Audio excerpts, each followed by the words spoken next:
Mr. Chair, we are good to go. Thank you. Good evening, ladies and gentlemen. I'm calling this meeting of the Oakville Public Library Board to order for Thursday, the 20th of June, 2024. And before we get started, I'd like to read our territorial acknowledgement, and it goes as follows. The Oakville Public Library is situated on the Treaty Number 14 and Treaty Number 22 treaty lands and territory of the Mississaugas of the Credit First Nation and the traditional territory of the Huron-Wendat and the Haudenosaunee. Oakville is currently home to many First Nations, Inuit, and Métis peoples. Regardless of where we come from, we are all interconnected through the land that we live on, the water that we use, and the air that we breathe. We are committed to a continuous learning journey in allyship. We seek to elevate Indigenous voices and lived experience to cultivate reconciliation in Oakville. Madam Committee Secretary, do we have any regrets this evening? Rebecca Mayville and Andrew Cashman advised that he's going to be late. Okay, terrific.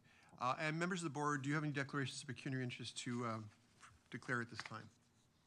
I'm not seeing any. Okay. I want to draw your attention to our minutes. We have both confidential as well as our minutes of a regular meeting from our previous board meeting that was held on May 16th. Can I get a motion to dispose of those, please? Somebody like to move, hopefully, approval? Thanks, Bill. Who else? And Rod, all in favor? That's carried. Thank you. Oh, I'm sorry. I forgot to ask for errors or omissions or comments. Yes. So we'll just back it up. We'll rewrite. Yeah. I just noticed, I don't know, was Bill, oh, where is that? You were on. Yeah. I was on. Okay. Bill, were you at the last meeting? I don't know. So I think there was supposed to be 2 regrets at the last meeting. Okay. Not just Andrew. So we'll have to deduct that from your pay package. Darn it, so I left. Okay. Yeah, no, you're right. I didn't see that. Okay, to the mover and seconder, are you okay amending them as requested? Terrific, thank you. Mr. Chair, Yes. Who moved the second motion? Sorry. The move, it was moved by Bill and seconded by Rod. Thank you. Thank you. Last call for comments, questions, errors, or omissions. All in favor? Those are carried. Okay, we have 5 items on our consent agenda, and would anybody like to separate any of those? Not seeing any separations. Can I get a motion to approve the consent agenda then, please? Thank you very much, Meredith, and seconded by Avis. Thank you very much. All in favor? Excuse me, those items are carried. We do not have any confidential consent items, but we do have a number of discussion items, and we'll start out with number 1, 7.1, which is our youth library leaders. And I think you have some in attendance tonight. We do. Excellent. So we talked about, we brought to the board, several months ago now, just information about our Youth Library Leaders Group, and the board asked what a wonderful thing it would be to actually have them come and present to you. So we have multiple library youth leaders groups. So the group presenting to you tonight is from White Oaks.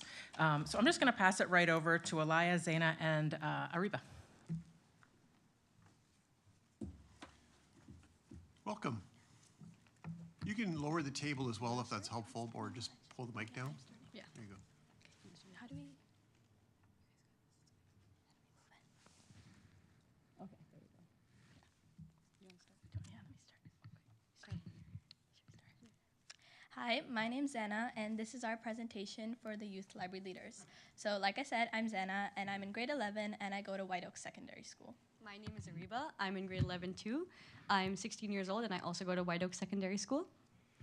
Hi, my name is Alaya. I'm in grade 9, and I'm 15 years old, and I go to Garth Webb.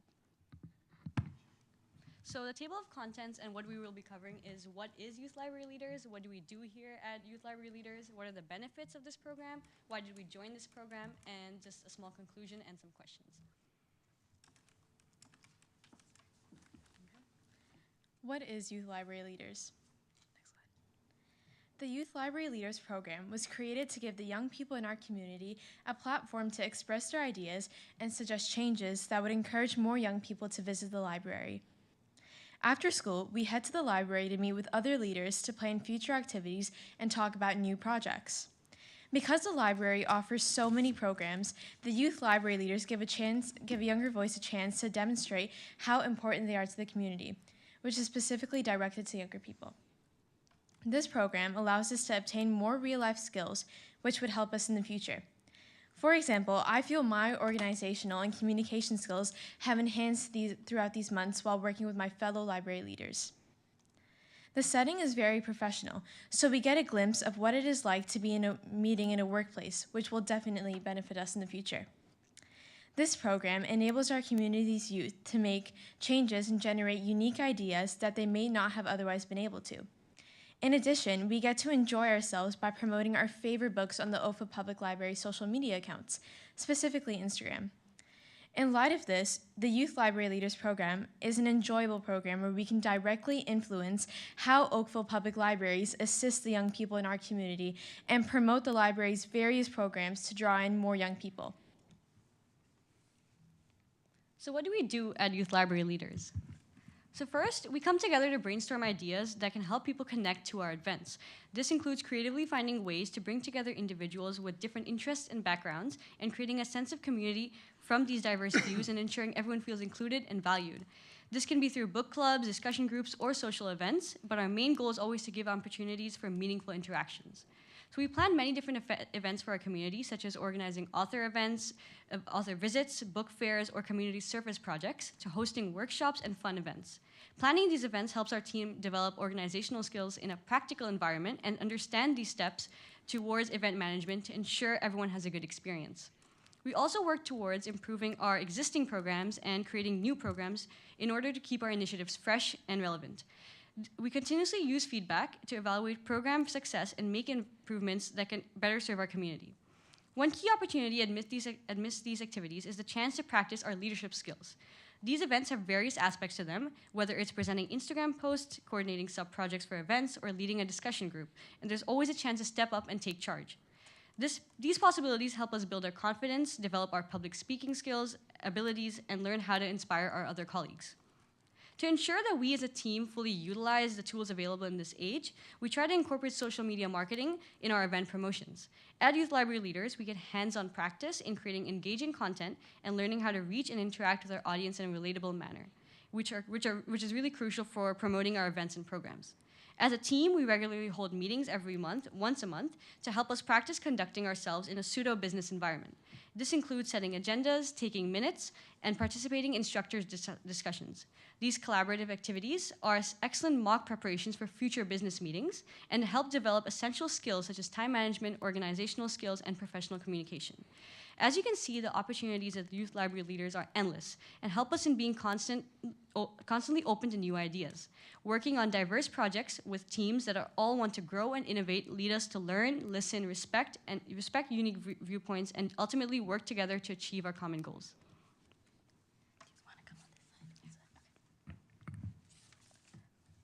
Let's now focus on the benefits of the Youth Library Leader program on both youth and the community. First, let's talk about the benefits for youth. The Youth Library Leaders program offers a unique opportunity for students to gain valuable experience and skills.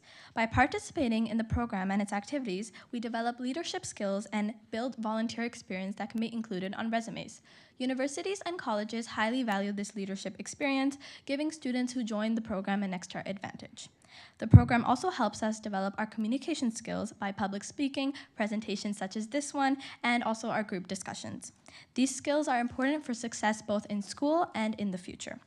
The program also helps us in personal and career development by giving us opportunities to take on leadership roles. For example, in many library events, students have the chance to either plan out the event or help during setup. For example, last year, me and Dariba, we were the leaders of the decorating committee for one of our events. This meant we were able to be both creative with the decorations, but also take feedback from our peers on what they would like to see during the event. And because we were in charge of the decoration, it allowed us to build our problem-solving skills in case something went wrong. Opportunities like these help build confidence and teach those who join valuable leadership skills.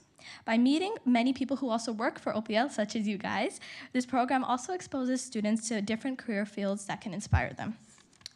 The program also has many social and emotional benefits. Those who join get to feel connected as part of a community and build lots of friendships, such as I've built this year, and it also gives us a voice to share ideas and make a positive impact. The program also encourages youth to visit the library more often by involving them in activities and providing access to a wide range of programs. This way, we can communicate with others about the many different things available in the library and make those with different interests want to visit. The program also lets students know about the many different academic support options available for them. Because we're part of the youth demographic for the library, we can act as a sounding board for the youth. For example, if there's something specific our peers would like to see, like an event, we can let the rest of the youth library leaders know, and as well as the staff who can help make it happen. Now let's talk about benefits for the library community.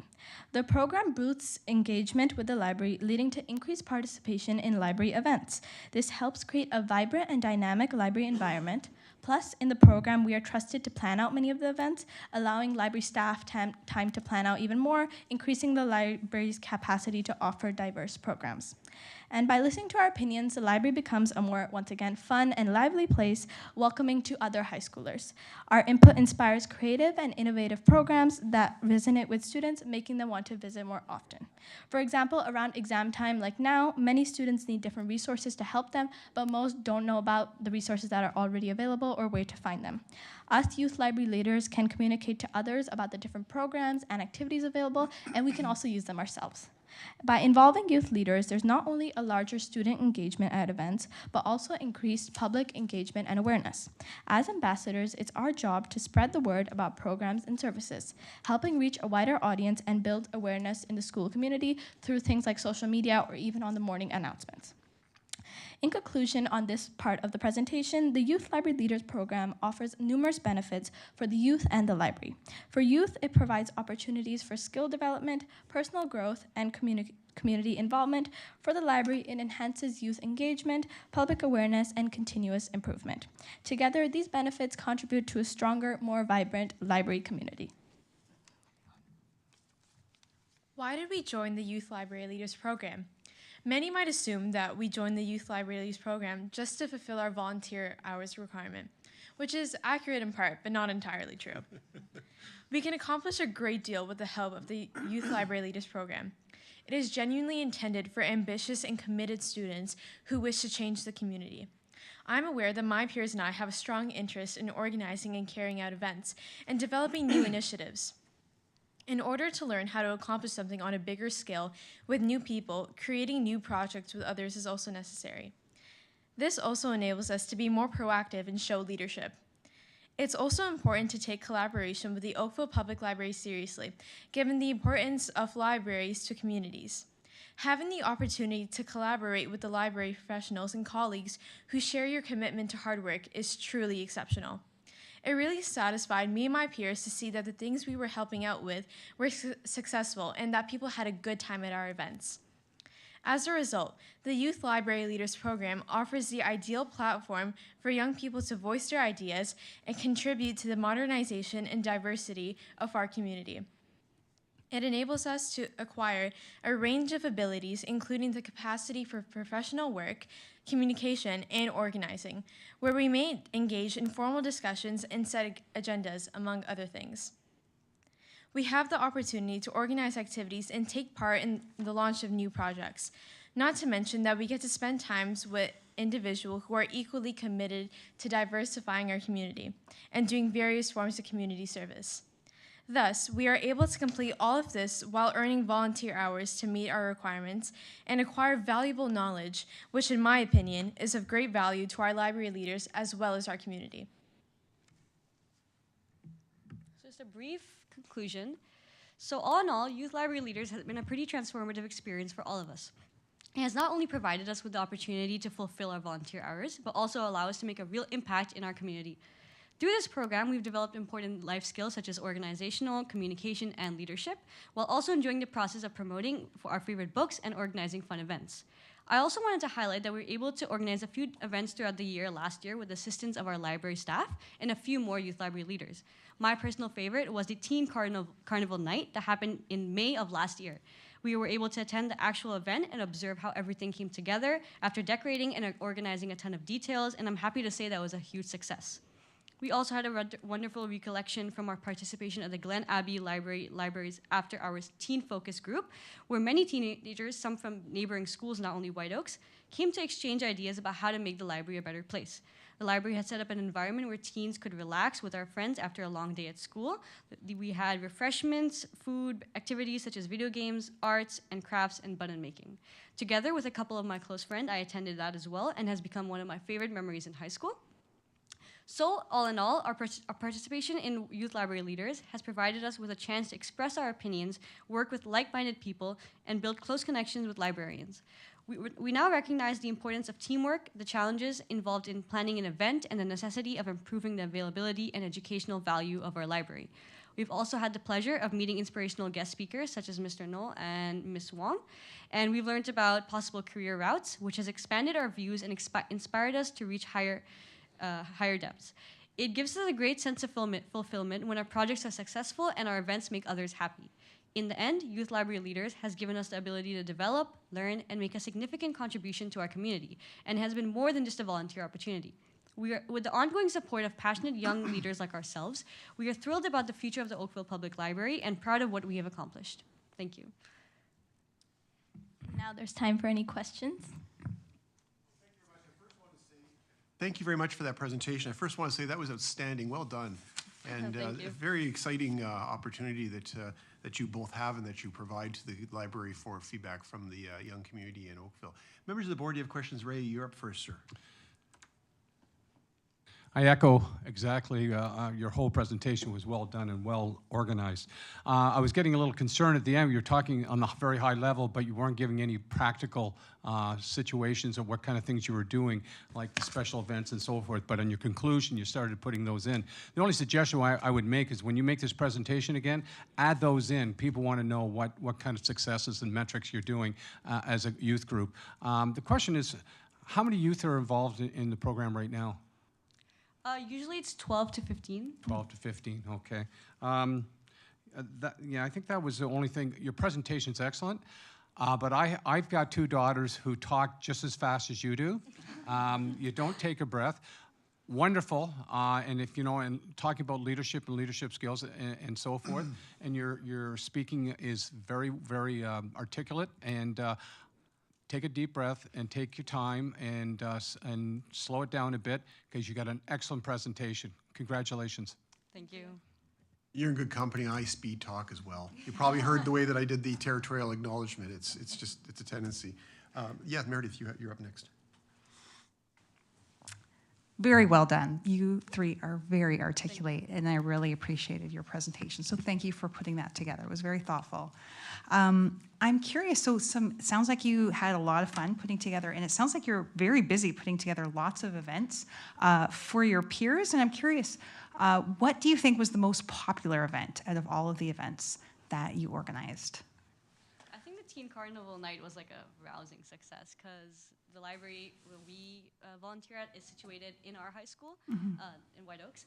So because of that, it's like the location is great because all high school students from our school can just, the library and the school is connected. So there's no hassle of taking the car and going to an event. It's just right through the doors. And Yeah. So Can you tell us a little bit more about the carnival and what types of things that you provided for your peers? The teen carnival that I volunteered at was around the time of Halloween. So we had like people of all ages. I saw some adults, some little kids, teenagers attend. And one of the things that I saw that they really enjoyed was the pumpkin carving. There was a large crowd there waiting to attend, and everyone was just really excited, and they thoroughly enjoyed the process. And there was more activities as well, snacks, so it was overall a very fun time. yeah, I feel like food is something that really brings people together.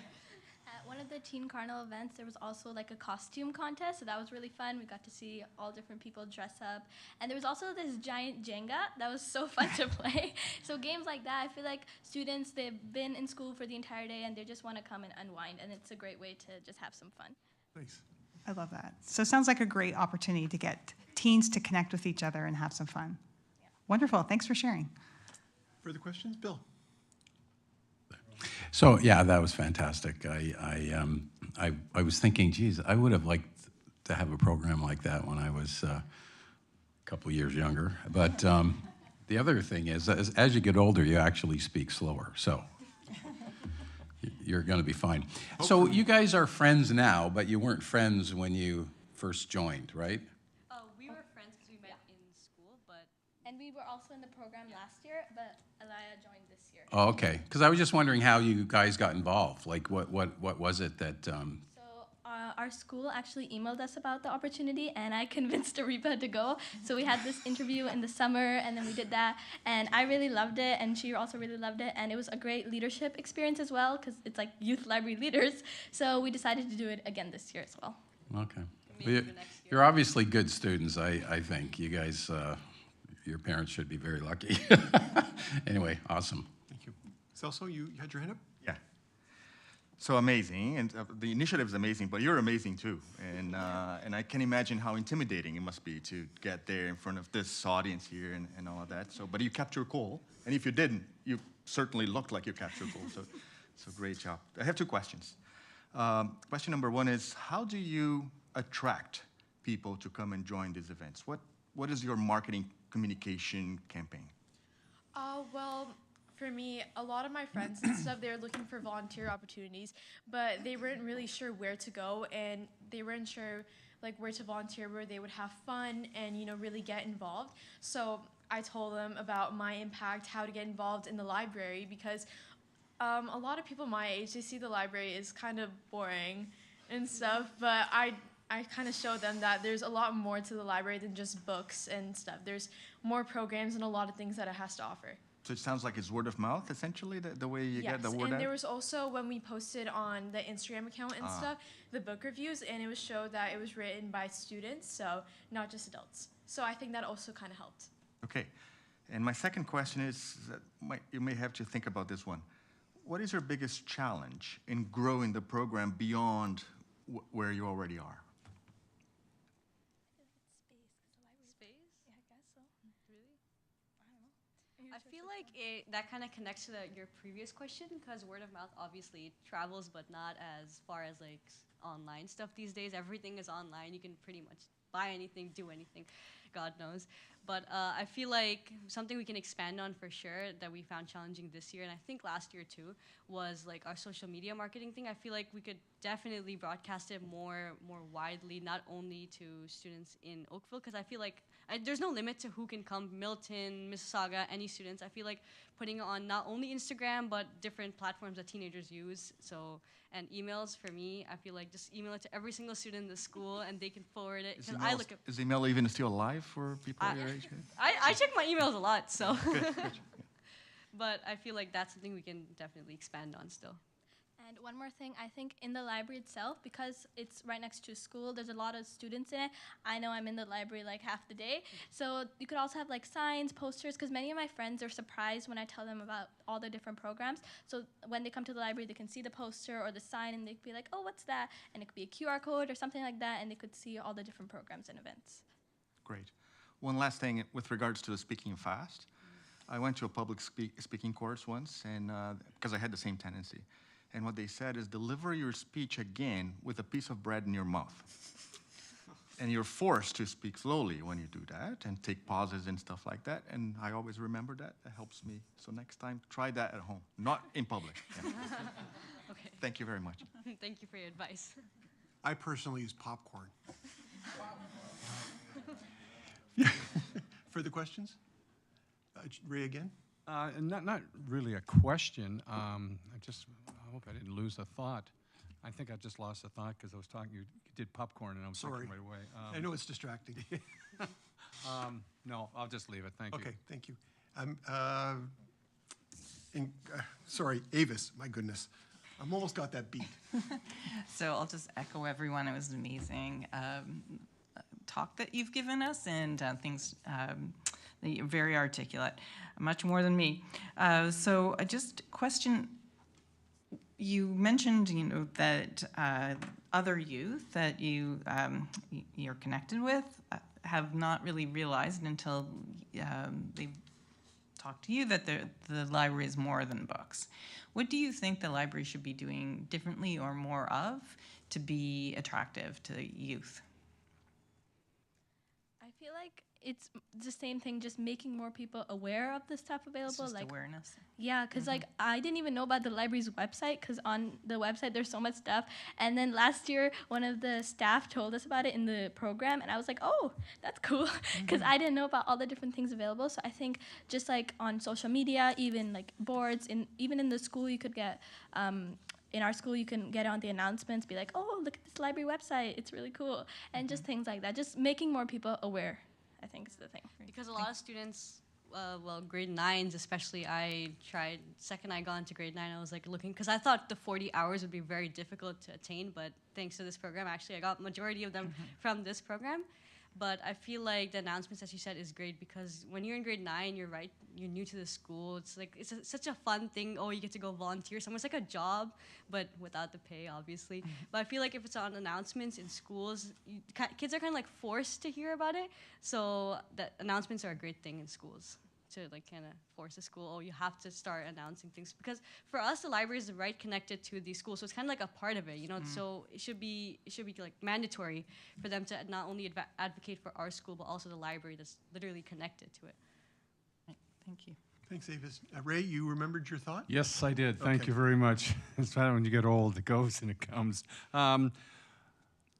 This is an information you gave tonight, and which is excellent, but you didn't ask for anything. Is there, if you had, and we have a lot of organizations for an ask, and sometimes they get and sometimes they don't. And to improve your program or enhance your program, what can the library do for you in an ask? What would you need? Yeah, no. More food? Oh, yeah. I feel like space, I know it can't really be expanded because the building's already built, but our room, it's slightly small and it's kind of compact, like the walls are just plain green. Like there's nothing wrong with that, but I feel like creating an environment that's welcoming, it really just, because when you go into a location, the first thing you see obviously is the room where you're standing in, right? And if it feels welcoming to you and it feels like, oh yeah, I want to be here, then I feel like that's a really, it's a turn on, so you can bring it up. Yeah, that's true. When I first started the program, it was very intimidating because everyone was older than me, and it was a lot because it felt very professional, like a proper meeting, and I didn't really know how to contribute in that kind of workspace, so yeah. I must admit it was intimidating when I went to speak because everybody was younger than me. So the last, thank you, Ray, that's nice. So the problem with going last, and chairmen generally go last in the questioning, is that everybody took my questions. But I do want to expand a little bit on the, Avis asked a question about what could be, I don't remember exactly how you phrased it, but you were asking questions, what could we do better for youth?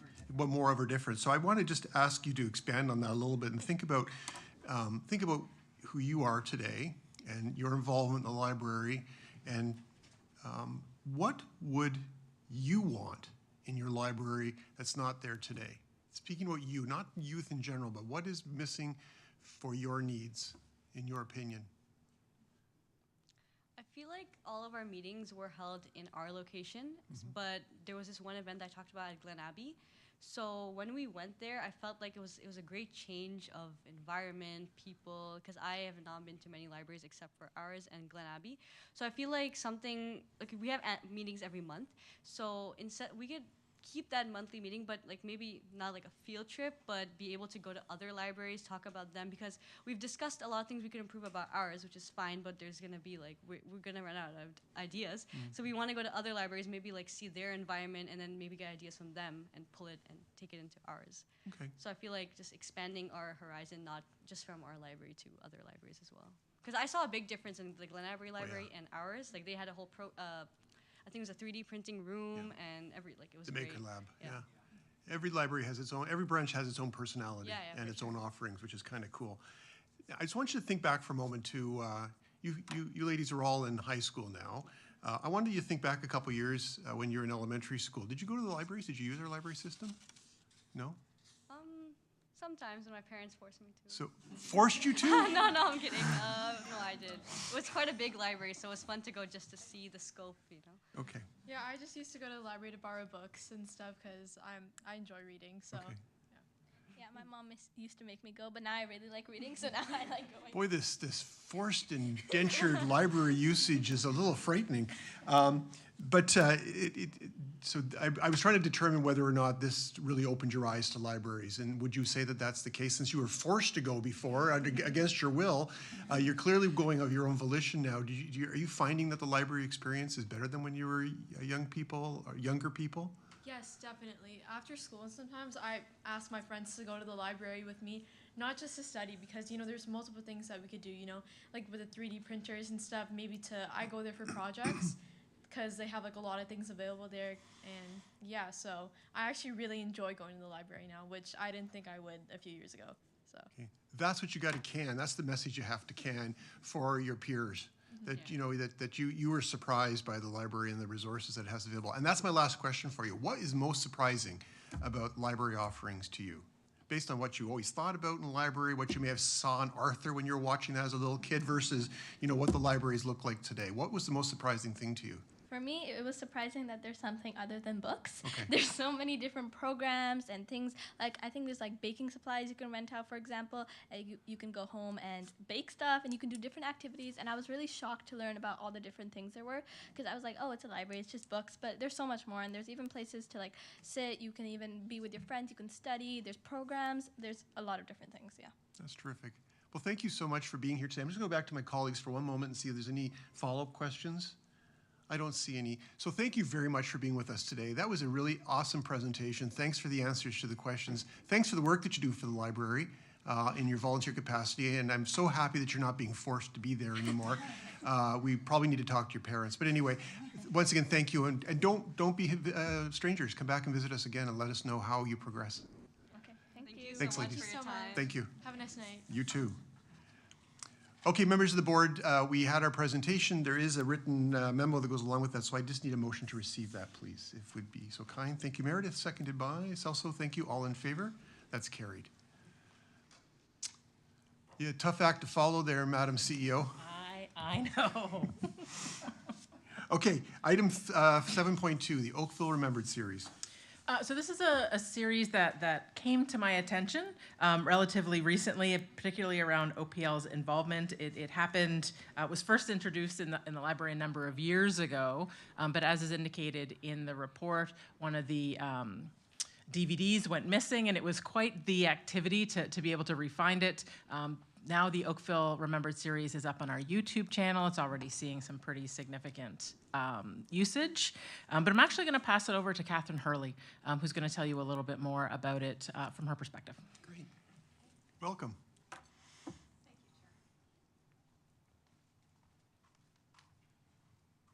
Welcome to our meeting. Well, thank you, Chair Knowles and Councillor Knowles, Councillor Chisholm, and members of the board, my fellow Oakville Heritage Trust collaborator, and Bill Smith, and CEO Wong. You have an information, I'm delighted to be here. You have an information item in your board agenda package, and I just wanted to, I asked Tara for a few minutes to give you an update on a really interesting initiative, a labor of love in the community in terms of our history. I think that the information note is dealing singularly with Oakville Remembered, but really it's kind of burying the lead in that I'm really here to commend the library and its efforts to preserve Oakville's history through its Oakville Collections Room. Also the recent newsprint project that I know that you worked so hard on in securing a budget allocation. So the Oakville Remembered series is really a good news story of Oakville's audiovisual heritage. And not only Oakville's heritage, but the contribution that it has made to Canada's heritage through the various oral histories, and there are 10 that we've been able to retrieve. It's also a complement to the library and the important role that it played as an initial community partner. We're approaching the 25th anniversary in 2025 of the Oakville Heritage Trust. And the trust initiated for the millennium 2 signature projects, the Oakville Heritage Trail system that you're probably familiar with, the 60-kilometer trail system that was based on a UNESCO framework for heritage, and the Oakville Remembered broadcast series. It was Oakville's, our dream as volunteers and our contribution to, many of you have probably seen the Canadian Heritage, the Historica Foundation's Heritage Minutes that were broadcast on CTV. Well, this was our Skunkworks project to provide and create a Made in Oakville Heritage Minutes. And so what has now been loaded on the Oakville Images portal on the library website, and I believe the next step will be the YouTube channel, are those important oral histories of the town elders. And so this is all really laying the foundation for Oakville's narrative, Oakville's history, but it's also to give thanks, and last but not least, to the OPL staff members, the staff member in, specifically Elise Cole. I first met Elise when I was chair of the Oakville Heritage Trust 25 years ago. And she was the incoming young librarian who had just graduated with her master's in information management. And she's probably blushing right now offline. And but it was such a pleasure to work with her over the years on this project and many others through heritage conservation.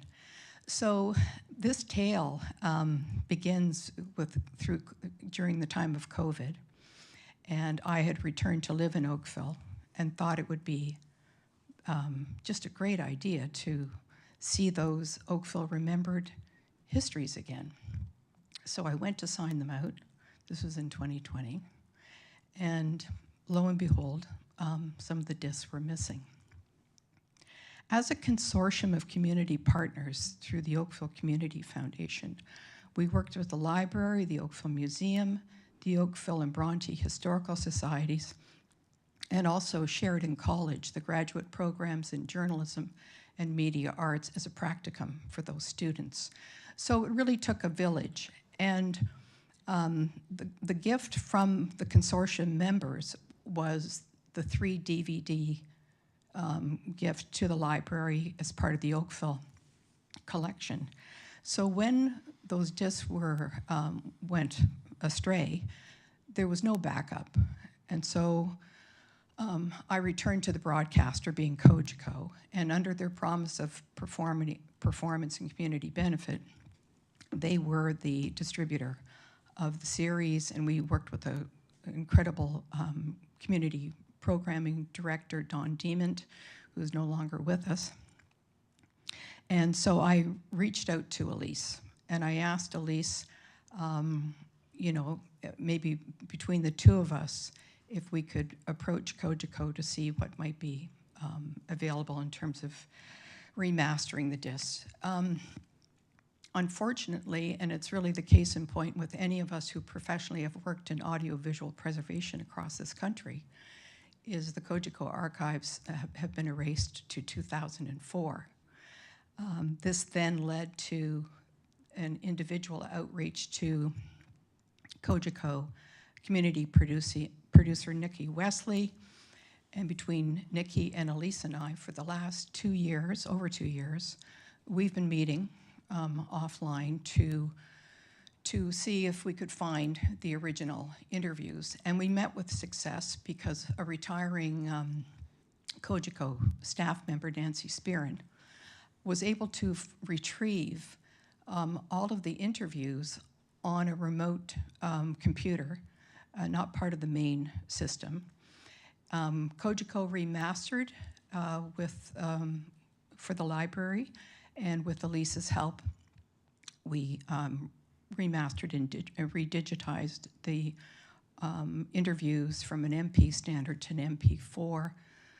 So it would then would reside in perpetuity on the Oakville Images portal, and eventually then over to the YouTube channel. So it's a really good news story that started through COVID as a personal wish list, but when I think we were all a bit horrified when we realized that hundreds of hours of volunteer time that went into the original consortium members, all of the elders, the 10 interviewees, they have since passed. The original volunteers, most of them are now no longer with us. So really it fell to Bill and I, as former Heritage Trust members and Community Foundation board members of Oakville, to pick up the mantle and to approach with this 25th anniversary, and with Elise's great support, to make it all happen. So it has happened. We've even survived a cyber attack earlier in the spring through the Hamilton network that houses. So Oakville Remembered has had a bumpy road, but I hope that you individually and collectively will have an opportunity, and the members of the public, to take a look at, to screen the programs and those interviews. Many of those interviewees went on to be the initial award recipients under the Oakville Community Spirit Awards, the Heritage category. So there's a great continuity here in the history of a small town.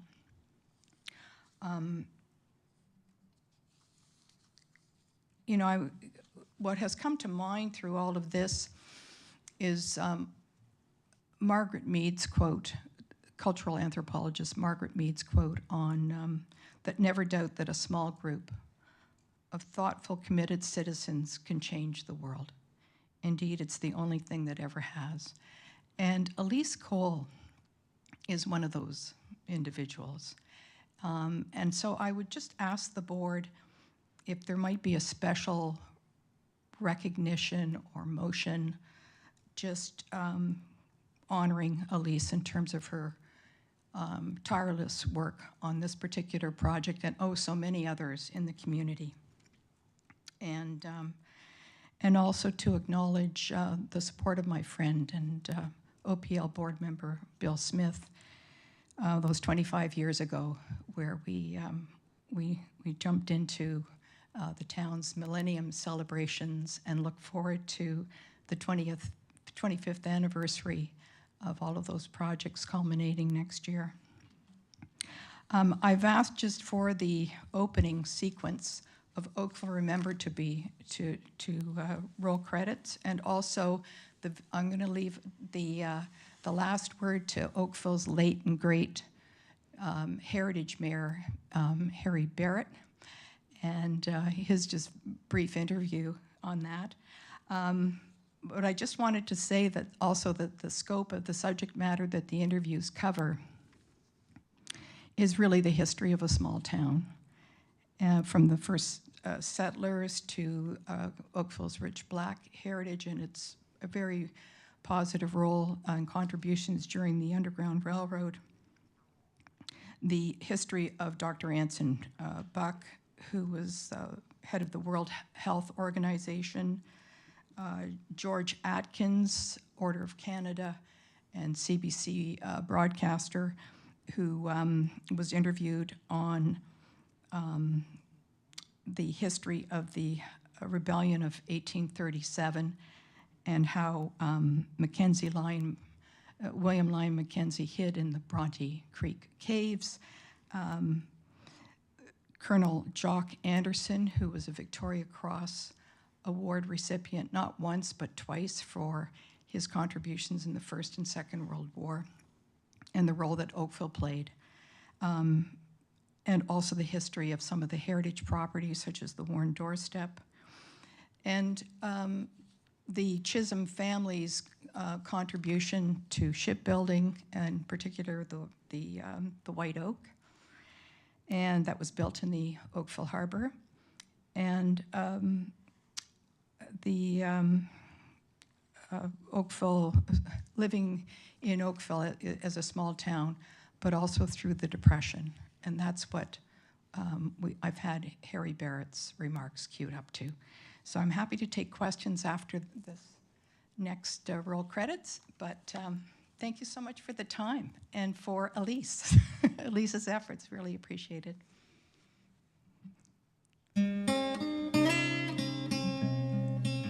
The Community Foundation of the Oakville Heritage Trust has commissioned a project to preserve our town's history by recording and sharing oral histories of personal accounts of life in Oakville.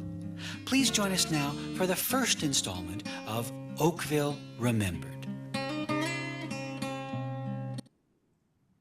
I remember the old policeman, you know, used to police the town on a bicycle, and there was only 2 of them on a bicycle, and the chief had his own car, which he paid for.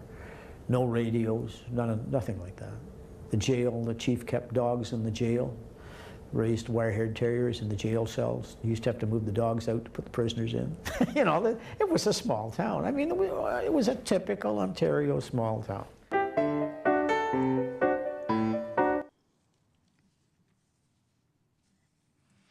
Okay, just to give you a little taste of more to come. And so please, when you have a moment, take a look at your history online now. And thanks to the library and the efforts of your staff, it's there in perpetuity. So Oakville, the citizens really appreciate the efforts. Thanks, Catherine. Questions for Mrs. Hurley? I don't. Oh, Bill, go ahead. I was hoping you were going to speak up. Uh-oh. At least I remember. Well, no, all I want to say is, you know, Catherine is very nice to include my name in a lot of that. But even though, 25 years ago we were working on this, it's really been something that Catherine, I mean, she has a massive passion for this, and not only this, but lots of other heritage aspects of Oakville. But so, you know, honestly, you guys saved this history from disappearing, and it's really great to have it. And if you guys haven't seen any of this, these interviews, they're really fantastic. I mean, it's unbelievable. I remember one, I think it might have been Barb Savage. She was talking about, you know, in the old days, they had these buckets of water on Lakeshore, and that's how the fire department would put out fires. They would get the water from these big barrels. And I mean, it's just kind of stuff that it's just hard to believe or hard to imagine, but it's fantastic history. So I'm glad you guys saved that, and Elise did a wonderful job as well, obviously. So, but anyway, thanks, Catherine. You did the town really good there. Thank you. Well, it takes a village. Yeah. And, you know, what's important about heritage is that it's a living history. So this isn't all rear view mirror. What's really important is that we keep adding to the narrative. We reflect our community. And so I know that I'll be in discussions with Cogeco over the summer. Maybe there's the potential to explore the potential of the heritage minutes more along the lines of the Historical Foundation's approach. These vignettes, the Oakville vignettes, are 90 minutes, 10 interviews. And so we'll look at, you know, what else can be added, you know, to the next wave. But thank you so much for your time and all of your contributions. Much appreciated. Thank you. Before you run off, I have a question for you.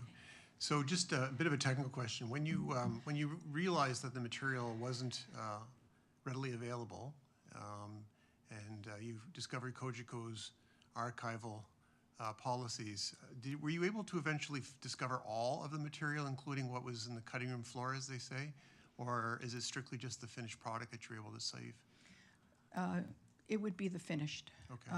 But that was substantial. Yes. Because those programs went to air during National Heritage Week and month in February of each year, starting in 2000 to at least 2004. So they weren't just the historic minutes. And I don't want to single out Cogeco. I mean, professionally, I've been involved in audiovisual preservation, as I know you have. And so it's happened across the country, and I think a lot of Canadians are under the belief that their heritage is preserved, their audiovisual heritage, and that isn't the case. So this is a case in point of the fragility of this asset, and trying to do, whether it be print or whether it be in audiovisual or digital, and it's moving this collection to a digital platform, which is great. We also, through Elise, what I didn't mention is that the graveyard of audiovisual equipment to remaster to a DVD format, while most people are, maybe the previous young librarians wouldn't even know what I'm talking about, but Elise had to reach out to the town, Halton colleagues, to actually find the equipment to remaster DVD. And I understand, so right now there is a complete set of the 3 DVDs available. There is a waiting list now, which I'm very chuffed about, that people are interested. But the most important thing was to move it to a digital platform as soon as possible, and we've done that. So, yeah. Good on Elise. Without sounding like a commercial, it's an area that we do at my business as well. We have a whole digital conversion laboratory for that purpose, and we're actively involved in that, preserving people's personal memories and business memories and everything else. So it's an important piece for libraries, for communities, for everybody to remember that those physical items of film, of videotape. Videotape is very, very fragile, and people don't realize that. Those VHS cassettes, those 3/4 inch cassettes, they are subject to humidity and all sorts of things, and once they're gone, they're gone. So it's a good wake-up call for everybody that maintains that media in their personal or business or organizational collections to get it converted. So thanks to the library, it's online today. That's exciting, very exciting. Thank you very much. One last call for questions or comments. Nassini, thanks again. We really appreciate it. Members of the board, again, just want to get a motion to receive that presentation, please. Thanks, Bill. Thanks, Ray. All in favor? That's carried. Okay, moving on to 7.3. Well, those were 2 fun presentations. This one's not exactly as fun, but still interesting. It's fun for me. I know. Well, I take it back. Not so much. So every year we go through a budget planning process for both operating and capital. And one of the ways that we kick that off is reviewing what are our budget pressures that are expected for the upcoming budget and bringing it to the board for the purpose of getting your feedback about how we prioritize the budget that we'll be bringing back to you for review in September. So the report in front of you is really meant to summarize some of the key pressures we're feeling when planning out the 2025 budget, along with the direction that we were given by the mayor I think officially on Monday from Budget Committee, and then how, so what I'm hoping to do is have a conversation where the board will confide me direction or prioritization about how they want me to align the needs of the library as outlined with the expectations of the municipality in terms of increase. Because given where we are right now, some tough choices may have to happen. Okay. So I'm happy to take questions. So let me just clarify that. So if you're looking for direction on this area, are you looking for direction tonight, or would you suggest potentially a workshop that we have a deeper dive into this, or how would you suggest that that be undertaken?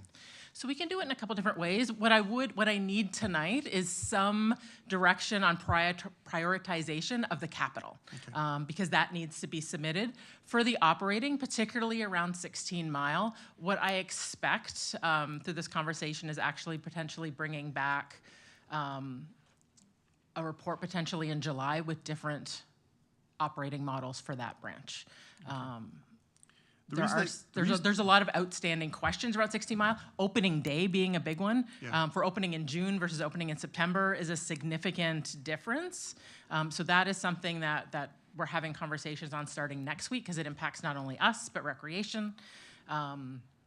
But right now, I do think it's good for me to at least hear some of the board's initial comments that I can then take through conversations that are happening at the town, because a lot of budget work is happening at the town. And it just helps me in those meetings to have an understanding of where the board's mind is at, recognizing, I think, by everybody, that there's still a lot of work to be done before it comes back in September to both here as well as council throughout the budget committee. And I think it's also reflective of the ongoing adaptation to the Strong Mayors Act, because again, I think that came in last year, and there was a really great process last year. Town has tweaked it a little bit this year, so we're all just trying to figure out exactly how that's coming together as well. The reason I asked the question I asked is because the action on this report is just receipt for information. So I wasn't thinking about how we could. Oh, it's for feedback. Yeah. Yeah. For feedback, Yeah. but receive for feedback. So I wasn't expecting that you were looking for advice, but certainly I'll turn to my colleagues and see what feedback they can provide you, and perhaps we can formulate that into some form of direction. So let's start Meredith and Avis, and then Ray.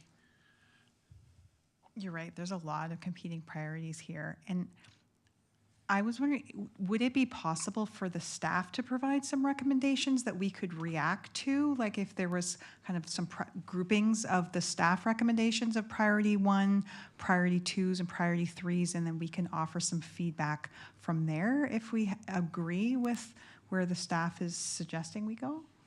Sure, we can do that. I have done that a little bit, and I apologize, because operating and capital, though they're in the same report, and in retrospect at the second moment, it might have actually been served to separate them a little bit. I have prioritized the capital. It's listed in what we think is the most important up front. Okay. The operating is a bit more complex, because 16 Mile is kind of this outstanding piece here. And it was, and then we have all these like general budget pressures as to it.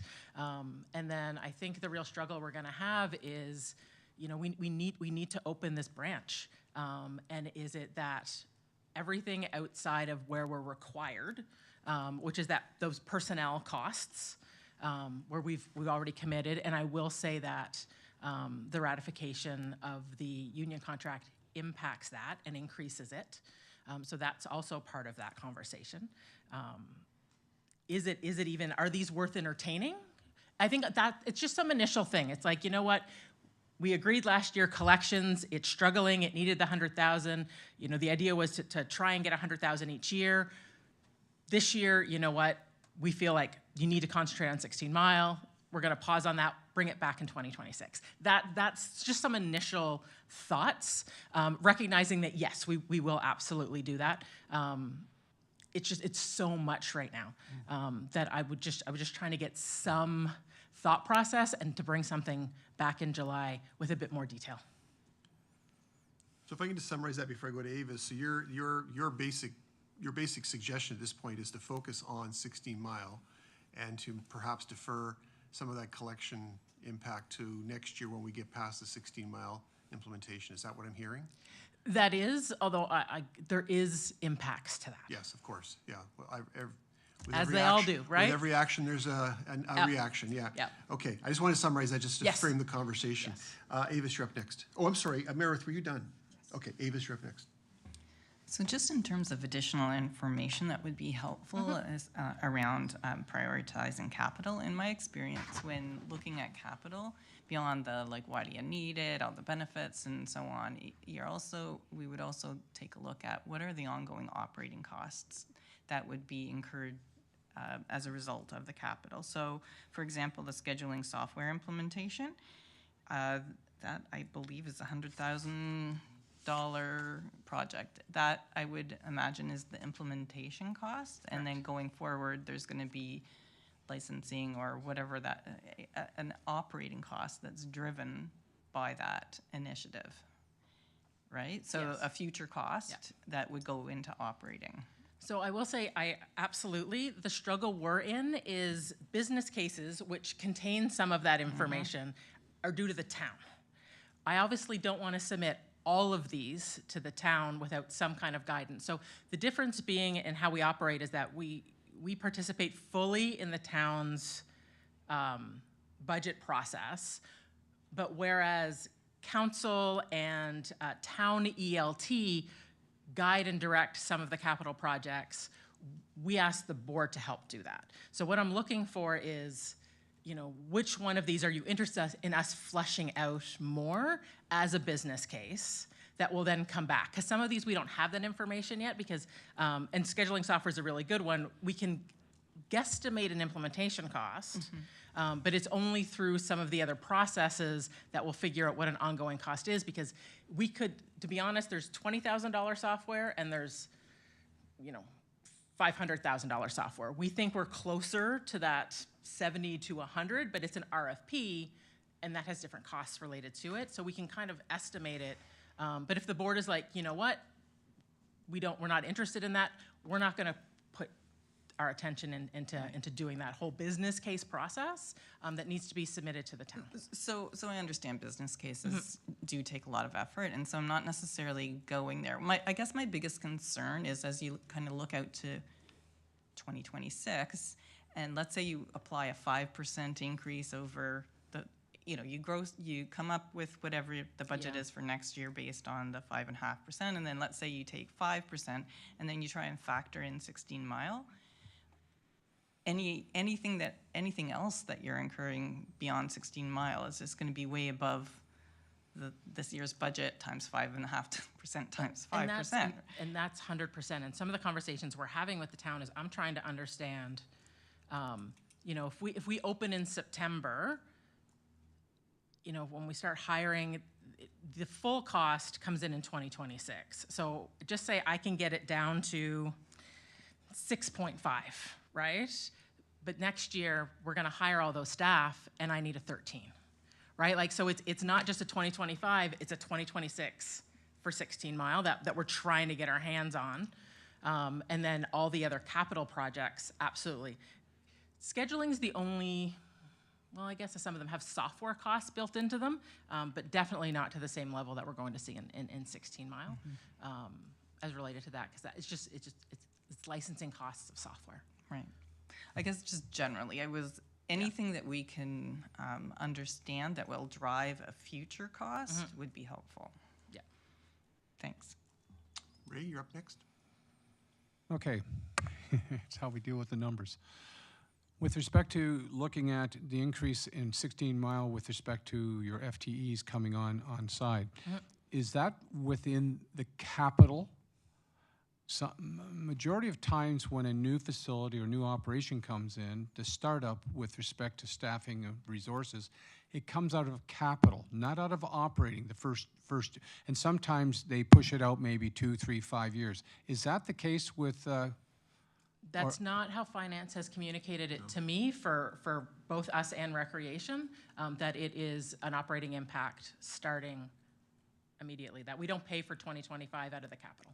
Okay, so what I'm suggesting here is that your increases are going to be exponentially higher as long as our town treasurer and everybody else in finance realizes that it's going to come in higher because you're bringing on, you need resources for the building. But I would ask that you go back and check with the staff with respect to the human resource or FTEs, because usually they will put that in capital for the first 2 or 3 years, and then it moves into an operating. So it takes away the major impact on your operating budget, because let's face it, you still have to operate your operation. So I'm not clear about, and it puts you at a disadvantage on this, is where we're putting in a new building, but all of a sudden it really impacts your budget with respect to the costs you have to incur on your resources. So I would have that discussion with the finance people.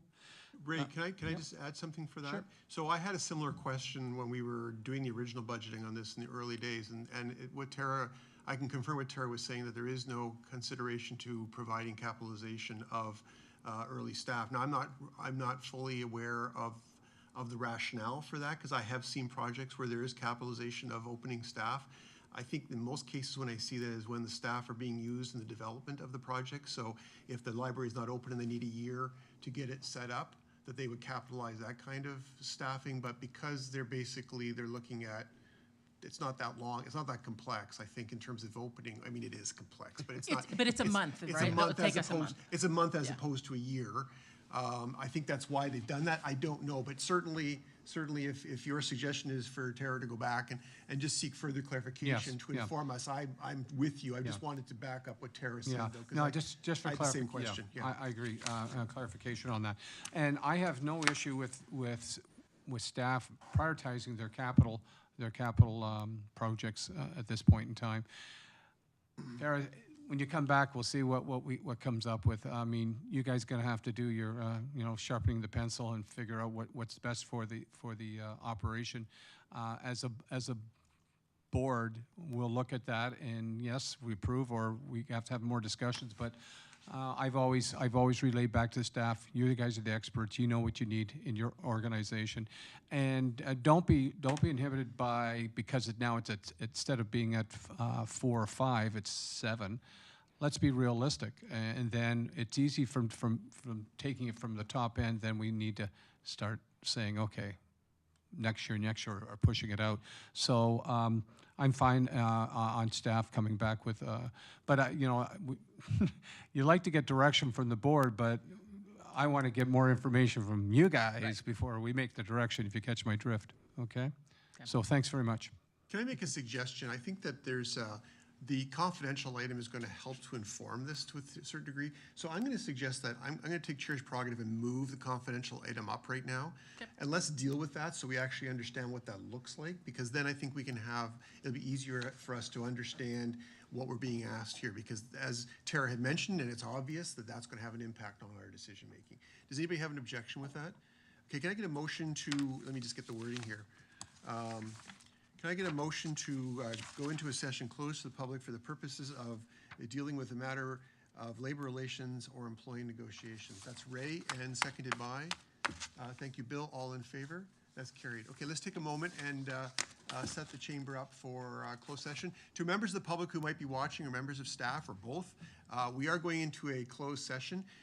This is not the end of the meeting, which is when this typically happens. So if you are watching, we would hope that you'd stick around and continue to monitor your YouTube channel because we will be back once we're done getting this information, and the conversation will continue. So with that, I'm going to declare a 5-minute recess, and we'll reconvene at let's say we'll reconvene at 8:15. So it's a little more than 5 minutes. Okay? Meeting's recessed.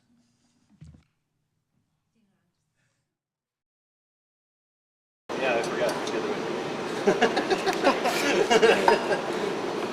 Try to live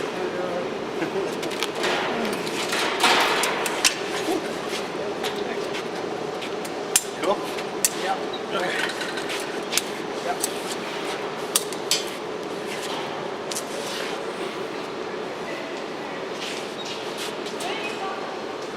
I'm currently in my first of 3 years at Sheridan, so it's kind of fun to be at that point, because you have all great ideas and you're not limited by actual technology. Sheridan College, in the glass department here, they ran a bit of a competition amongst the students. I submitted my design, and then it got sent off.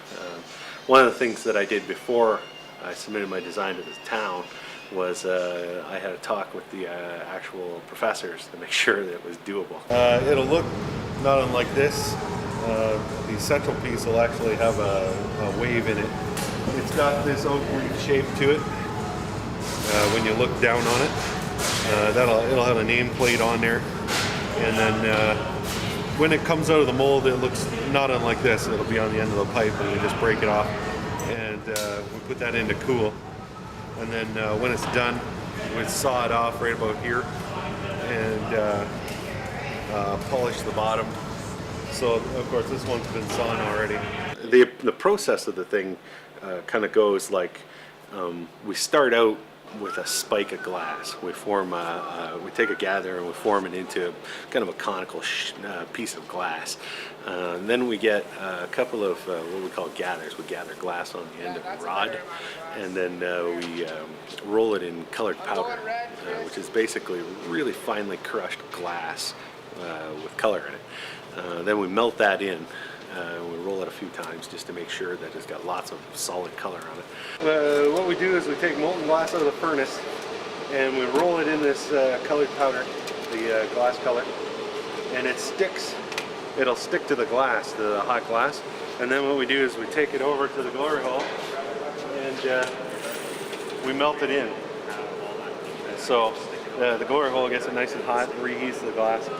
Once it's melted in nice and neat, I'll take it over to Paul there and he'll stick it on a piece. But I want to get it pretty hot so that I don't have I get a nice small trail for him.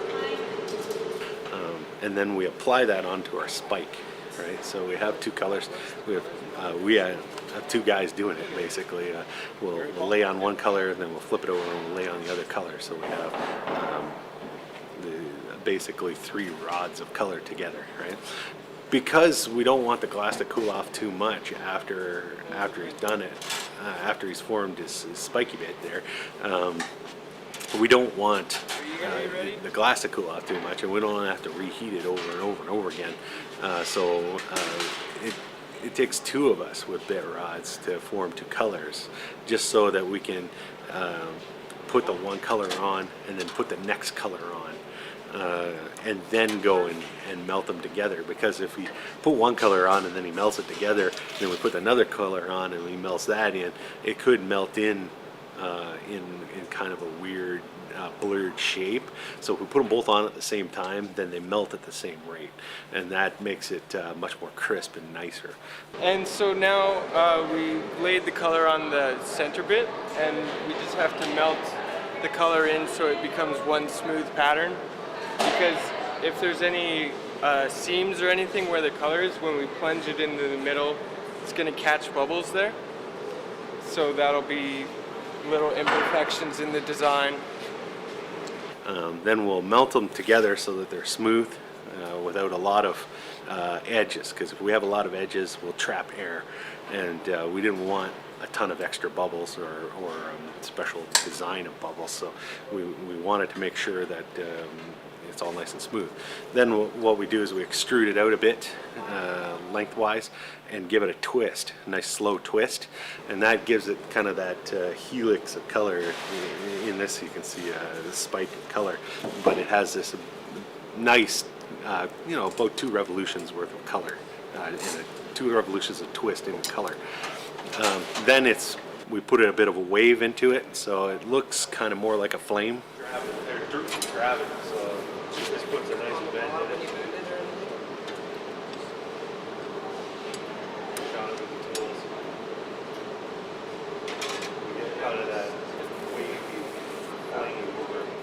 Then we have a graphite mold that's made out of a big block of graphite. It's a 2-part mold, so it splits in half basically.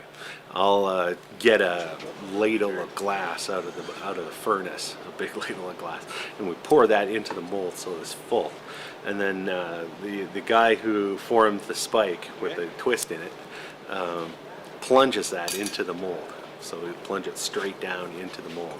We let it cool off a little bit so that it firms up, because glass is kind of like taffy, after a few minutes. We wait a little bit longer and it seizes up a little bit more. It's still flexible but not solid. Just doing this to cool the edges here, set it up a bit. Then we pull it out of the mold and we flash it in the glory hole, and that's to even out the heat, but also the flame in the glory hole will polish the one end. So this end here gets its smooth surface from what we call flame polishing. And so we have to let it completely set up before we put it away. Otherwise, if we put it away too hot, it's gonna deform when it's in the annealer. The internal heat in it will actually deform the piece. Yeah, the heat actually moves kind of slow, and the internal heat will come out to the external part of the piece, and then when it sits on the grating in the annealer, because the shelves are great, it can actually take on the shape of the grating if it was too, like if it becomes too hot. When the annealer itself isn't that hot, even though it feels like it. When you stick your head in there, it feels like it. It's not hot enough to actually deform, but the interior of the piece could be 300, 400, 500 degrees warmer than the actual exterior, and then that soaks out to the outside. Yeah, the annealers are at like 500 degrees, and these furnaces are at like 2,000. Yeah. Then we wait for a while until it seizes up. As soon as it stops moving, then we'll break it off and we'll put it in the annealing oven. And now we're just creating a stress point in the glass. Like, this is a really cool part now, so if I hit the glass, all the vibrations are gonna stop at that one point. Then it'll sit in the annealing oven for about 57 hours. And that cools down slowly. And what it does is it takes all the stress out of the glass. Because all the forming that we do causes inconsistent heating throughout the glass, right? And even though we're flashing it and doing all kinds of things to it to try and even out the heat, it'll still have inconsistent heat through it. So what we do is we put it in the annealing oven, and it bathes it in a 550 degrees Celsius for a good 25 hours or so. Well, everything in a glass shop is a team effort, right? So I came up with the design. You know, it's my design, but that doesn't mean that I'm the one who carries things out. I mean, there are a number of artists like that. They actually just design it, and somebody else actually makes the thing. In this case, I've got the skill set that allows me to help out, right? And then plus I get to supervise. I get to look and see what's going on. Some other first-year students that are there are Paul Vandenbiggert. He's the one who's putting the twist in the glass. He's quite good at it, so we figured why reinvent the wheel for one of us to figure that out. And then there's Matt Crosby, and Matt's helping out with everything else, bringing bids, opening the door. You need to have a hand in the glass shop because there's so many things that are really hot that you just can't do it. You just can't hold a pipe in one hand and try and open the door with the other hand. Especially with this thing, it weighs too much. It's a good 5-10 pounds of glass on there. So it's important that I get Paul and Matt to help out. Each one will be unique. It'll be at least slightly different. No matter how much we wanted them to be exactly the same, they'll always be a little bit different just because of how we did it. The shape of this award, it takes on the shape which is actually an oak leaf. So if you look at it, it's oak leaf shaped, right? And that's, of course, Oakville's own built-in iconography. So what we did is we placed these spirals of color in the center to kind of symbolize an inner flame. So it's kind of like the inner fire that runs the town. So the volunteers have, are this energy that runs the town, and you don't get anything done without having a good core of volunteers willing to do the things that need to be done. So, so I thought it was important to have that in there, and it also kind of symbolizes the inner fire of the actual people who are volunteers, because they have to have a certain dedication that you don't see. So it's kind of a dual meaning in that regard. You've got the inner fire of the town and the inner fire in the people who are the inner fire of the town. The complexity of the piece actually requires that you have a few extra hands, especially when we've got a two-part mold. One guy plunges the piece into the mold, but he can't let go of the pipe to try and extract it. So it takes another two people to try and separate the mold off of it, because it can stick. Glass can get sticky at that temperature, and it can get stuck in the mold. And if we leave it in there too long, it's just going to crack. So we'll have a ruined piece at that point. So because graphite really sucks the heat out of the glass, right? It's like doing anything with it, touching metal to the glass, it'll suck the heat out of the glass. So it takes a couple of guys in there, sometimes prying, sometimes physically holding on to the mold with a pair of gloves on, and then Paul can pull it up out of there once it's out, once it's been freed. It's important to pull up vertically so that we don't snap off some of the vertical striations in the mold, like these bits in here. That's solid graphite in the mold, and if we twist it, we can snap them off, and then we've ruined the mold, and we don't want to do that, right? It takes a while to cut one of those things because it's 6 inches thick. So it takes a few hands to get things done. This is actually my first time in Oakville. It's a very nice town. Everybody's really nice here, and it's almost surprising, like how nice everyone is in Oakville, and also how dedicated volunteers are, and how important it is to actually give them some kind of award to recognize what they do. So it was great for me to sit down and go, hey, I get to make this thing.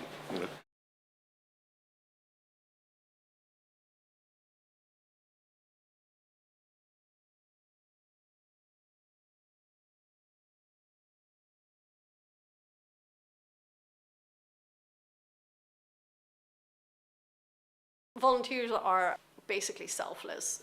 It's selfless service. It's really giving to others. I know for sure that they're not in doing their volunteer work expecting to be recognized and to be thanked. But it really is, from my perspective, an enormous honor to be able to make this year the awards that will actually recognize them and thank them for the work that they do. Volunteers are the creatures that operate maybe between earth and sky and that keep a community together. The Community Spirit Award for this year is a functional box. That was the request from the committee. I had proposed something that would go on the wall, but it has actually the box itself has a lot of the elements that I had of my initial proposal.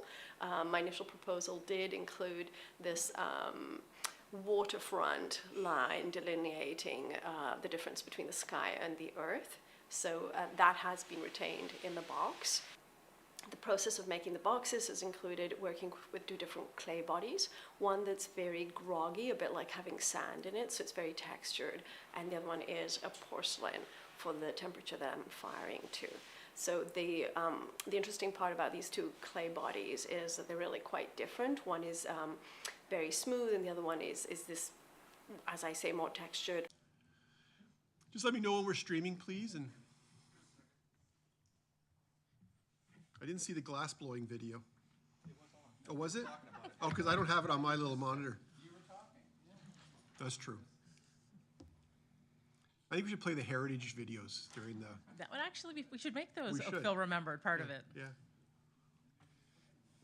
Because we could actually recite the glass blowing video now. At this point, that's been on for years. Yeah.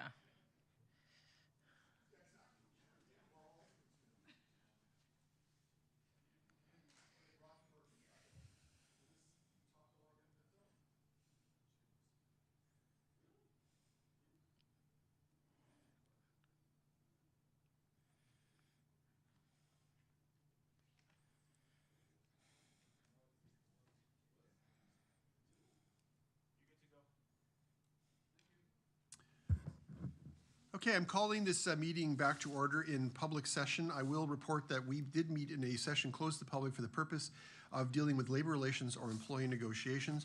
Members of the board, we have to pass a resolution now that we've returned to public session, and that motion is that the, where's the motion here? I was so, give me 1 second.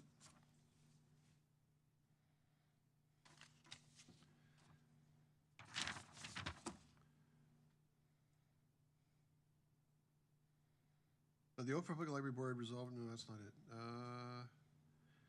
Okay, so the motion would be that the Oakville Public Library Board ratifies the contract in relation to item 8.1, which is ratification of the QP 5348 collective agreement. That's the motion. Can I get somebody to move that motion, please? Thank you, Celso, and thank you, Bill. All in favor? That's carried, and that's ratified. Thank you. Okay, so let's return to yesteryear. And I'm just going to go back to my original. And I should say, in ratifying that today, that we're very pleased to have ratified the agreement. We're very pleased with our employee partners that are members of CUPE and the CUPE bargaining team. Thank you to everybody involved on both the labor and management front for bringing us a very reasonable and appropriate contract. So congratulations to all involved, and we're proud to be back in alignment for the next 4 years. Awesome. Happiness for 4 years. Okay, so let's move back to 7.3. I have a suggestion, and I just want to pitch this and see what you folks think. In light of the gravity of this particular item, I'm going to suggest that we defer the matter to a workshop. And the reason why we could defer to a workshop is then we can have a more informal conversation around a table and have some of the experts here to talk about it and have more detail in front of us to really go through and provide some reasonable advice. Because it's kind of hard to do that, I think, in this venue. We just leave it to the staff to canvass for dates to get us together. And in that, we would be tacitly asking, tacitly is not the right word, we'd be politely asking Tara to go back to the ELT and say, she doesn't have any guidance from the board on capital, and we require some more time to be able to do that work. And I think that's, in my opinion, that's the most appropriate way to address this matter right now, but I'll leave it to you, my board colleagues, to see if you like that advice or if you want to continue the conversation, how you want to proceed. Celso. I support the advice. I just wanted to make one comment to I guess, inform the preparation for that workshop. Yes. With regards to the various capital projects you have listed here, we're doing them for a reason, right? They have all of them have benefits. Yes. And maybe that's an element of prioritization here. Some of them may pay for themselves over time. Yes. So I think that's an important element for us to understand in that workshop. Yes. So that's my suggestion. Okay. Good advice. Meredith? I'm curious too, just in preparation for the workshop, the numbers that are laid out here. So for example, 16 miles is a substantial amount. Is the option that or nothing, or are there other sub-options, potentially a phased approach, or is that not realistic at all? Let's say, just hypothetically, there's proposing 3 creation zones. In opening in year 1, is there an option to just do 1 creation zone, and then year 2, and is what could be staggered? Just again, not to make it overly complex, but we wouldn't know that, but the staff maybe could let us know what's feasible and what's not. No, absolutely. We can do up some different models in order to understand what that could look like what year 1 could look like, year 2. Funding is we can help lay a plan, and then each budget season lay that plan and kind of make that argument. But absolutely, there is flexibility in there. And like I say, there is significant unknowns about 16 Mile. Date of opening be, as I said, a major one. So we're trying to nail that down a little bit. And then we can work on, the first year with it opening in September, already we've, the dream is we'd bring on the manager 8 months in advance. Okay, well, we can cut that probably down to 6 months. And then what is the onboarding for the different staff? So that there is room, particularly for year 1, for us to play with that. But then coming year 2, what does that look like in that full actualization? There's also the component of the current 16 Mile, which will be rolled into. So there is staff that will move over.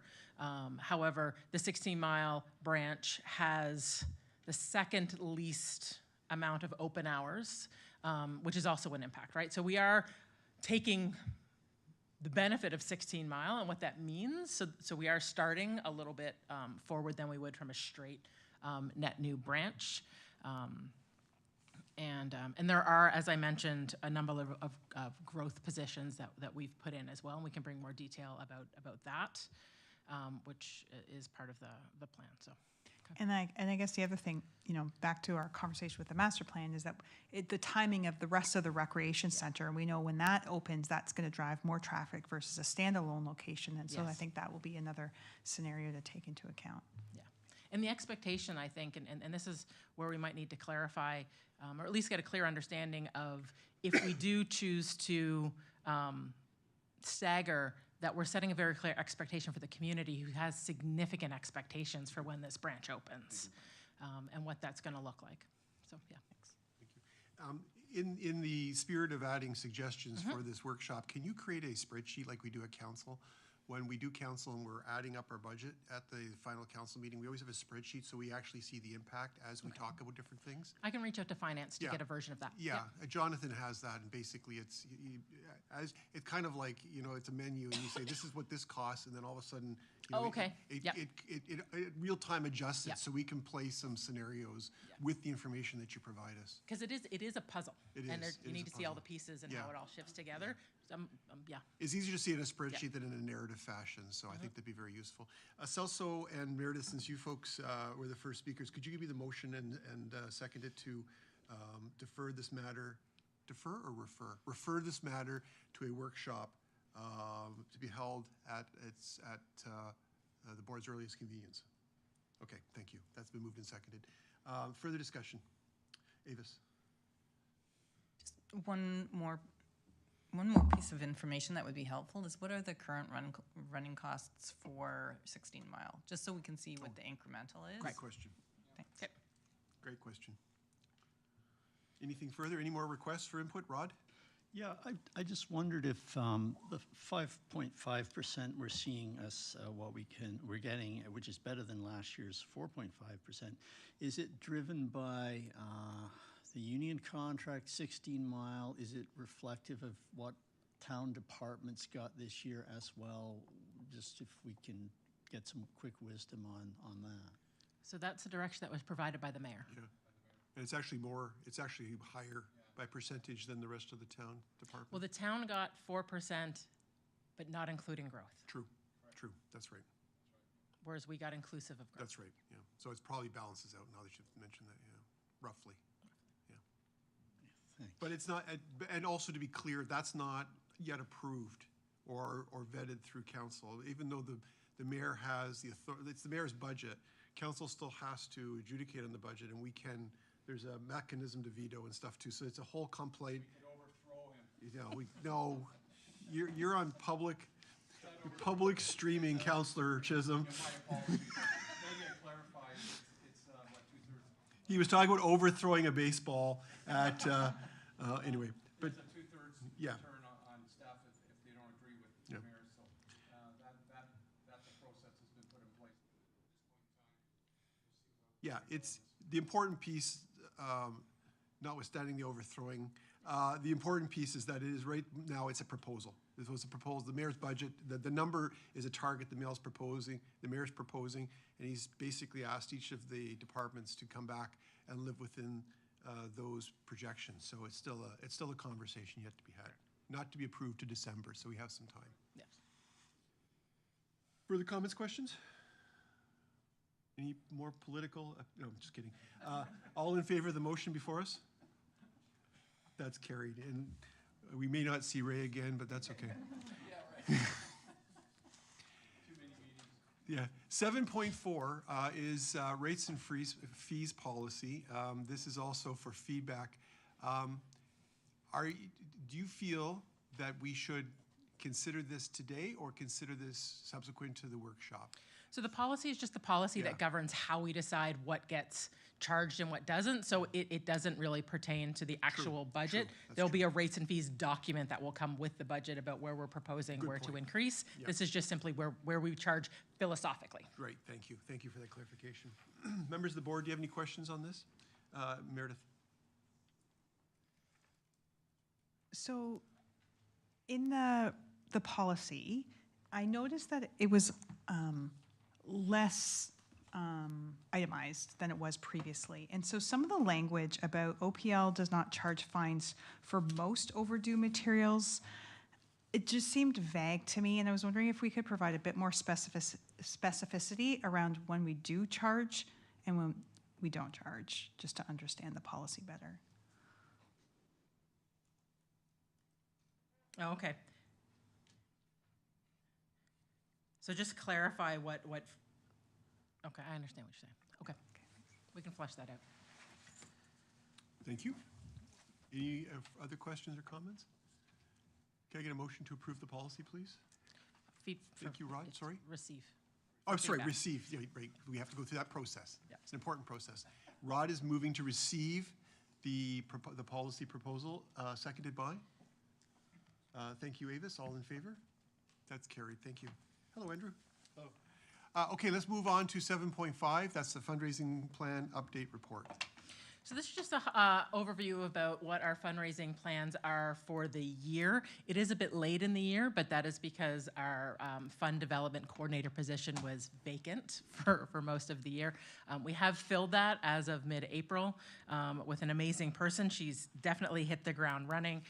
So we're excited to have her on board. So this speaks to both our general fundraising activities and what our plans are and how we're going to continue to do that throughout the year, as well as a fundraising plan for Central. It does reflect our limited capacity in terms of staffing to run a full-fledged capital program. And we did do significant research. We reached out to different fundraising companies that can do that on your behalf. However, they do require significant investment with no guarantee of any kind of return. And I do feel that we have community partners like the Oakville Community Foundation and others that have the ability to potentially connect us with different individuals once we get a sense of what themes our branch may have. So example, sustainability, heritage, truth and reconciliation. There are multiple individuals and organizations within the community who may be interested in supporting us through that. So it is more of a grassroots fundraising campaign, but I do believe we can be successful with it, with a kickoff in, I think we're planning with September for that over the next 3 years. It's kind of a slow build, I think, is what we're going to plan for. But happy to take questions. Questions? Are you going to bring your new fundraising colleague to meet us at some point? We can absolutely do that, It would be great to meet the person. What's the person's name? Allison Coben. Allison. Yep, she has a background in events too, which I think is really exciting for us because I think it's time to refresh some of how we do fundraising and bring back some of the events that stopped during COVID, but maybe with a new kind of spin. Because we've had some great events in the past. It'd be nice to get that. We were just cooking with steam until the COVID came along. I know, we were starting to really get somewhere. I know. Terrific. Well, we look forward to meeting her. Further comments or questions? Avis, sorry, Meredith. I looked left, I meant right. Yeah, I have a few questions. So first was about the appeals that you send out. I was wondering if you could share so you're planning to do 2 appeals in the year, and so what are the timing of those? That's a great question. I'm going to ask Joe that question.